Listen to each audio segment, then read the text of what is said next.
We're going to be replacing the LED keypad for an LCD keypad on your alarm system. First we'll remove the old keypad.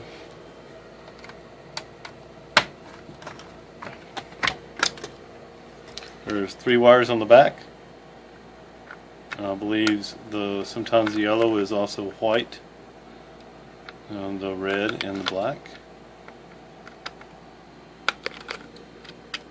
And those 3 are taken off. Make sure that the ends don't touch. And then the new one goes on.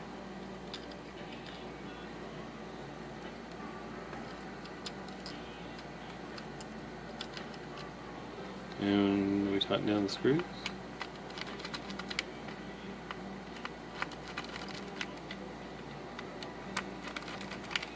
You can see that it shows you a common, positive, and data. And we should now have the LCD up and running. And let's see what that